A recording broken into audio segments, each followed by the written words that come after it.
নমস্কাৰ জনাব বিচাৰিছো এটা ভাল খবৰ কিয়নো সুদীৰ্ঘ 500 বছৰৰ অন্তত ৰাম মন্দিৰত এবাৰ প্ৰথমবাৰৰ কাৰণে উদযাপন কৰা হৈছে হোলী কিয়নো আজি হৈছে ৰঙৰ উৎসৱ হোলী আৰু হোলী এবাৰ ৰাম মন্দিৰত মনা হৈছে 500 বছৰৰ পিছত ৰামলালা প্ৰতিষ্ঠা কৰাৰ পাছতে এবাৰ ৰাম মন্দিৰত হোলী আমি জনাইছো এই সময়ত এটা ভাল খবৰ হিন্দু ধৰ্মাৱলম্বী লোকসকলৰ বাবে এটা ভাল খবৰ আবিৰৰ ৰঙেৰে ৰঙীন সমগ্ৰ দেশ প্ৰথমবাৰৰ বাবে ৰাম মন্দিৰত উদযাপন আবিৰৰ উৎসৱ 500 বছৰৰ অন্তত ৰামলালাত উদযাপন ফুলগুচ্ছৱ প্ৰাণ প্ৰতিষ্ঠাৰ পাছত প্ৰথমবাৰলৈ হোলী উদযাপন ৰাম মন্দিৰত ফাকুৱা উদযাপনৰ বাবে অযোধ্যাবাসীয়ে কৰিছে বিশেষ আয়োজন পুৰোহিতসকলে আয়োজন কৰিছে বিশেষ আৰতি ৰামলালা প্ৰতিমূৰ্তিৰ লগতে ফুলেৰে সজোৱা হৈছে মন্দিৰৰ প্ৰাংগণ হোলী গীত ৰাম ভজনেৰে মুখৰিত ৰাম মন্দিৰৰ প্ৰাংগণ মুখ্যমন্ত্ৰী আদিত্যনাথে ৰাম মন্দিৰলৈ প্ৰেৰণ কৰিছে হাৰ্বেল হোলী ভগৱানৰ পৰা ভক্তলৈকে সকলো ৰঙীন আৰু আজি হৈছে হোলী ৰঙৰ উৎসৱ হোলী প্ৰথমবাৰৰ বাবে ৰাম মন্দিৰত উদযাপন কৰা হ'ব হোলী আমি দেখুৱাইছো ৰাম মন্দিৰৰ কিছু দৃশ্য এয়া হৈছে ৰাম মন্দিৰত হোলী উদযাপনৰ বাবে কেনেদৰে ভক্তপ্ৰাণ জনতাৰ মাজত তেওঁলোকৰ উৎসাহ উদ্দীপনা দেখা পোৱা গৈছে আৰু এনেদৰে প্ৰথমবাৰৰ কাৰণে 500 বছৰৰ অন্তত সুদীৰ্ঘ কালৰ অন্তত ৰাম মন্দিৰত উদযাপন কৰা হ'ব হোলী ইতিমধ্যে ৰাম মন্দিৰত হোলী উদযাপন কৰিবৰ কাৰণে পূজাৰীৰ পৰা আৰম্ভ কৰি পুৰোহিতৰ পৰা আৰম্ভ কৰি ভক্তগণসকলেও লগতে মুখ্যমন্ত্ৰী যোগী আদিত্যনাথেও হাৰ্বেল কালাৰ অৰ্থাৎ হাৰ্বেল ৰং প্ৰেৰণ কৰিছে ৰাম মন্দিৰলৈ অযোধ্যাত ৰাম মন্দিৰত সুদীৰ্ঘ 500 বছৰৰ অন্তত পালন কৰা হ'ব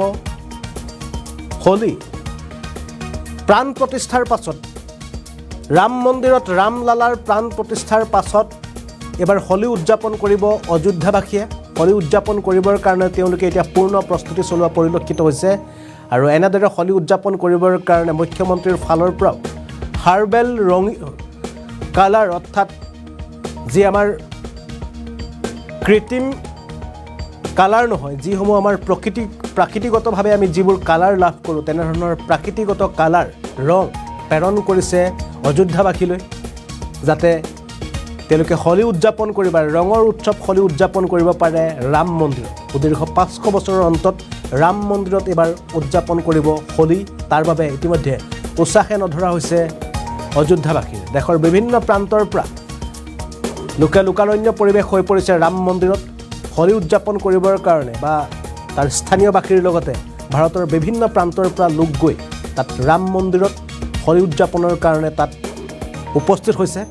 আৰু ইতিমধ্যে মুখ্যমন্ত্ৰীৰ ফালৰ পৰাও হোলী উদযাপনৰ বাবে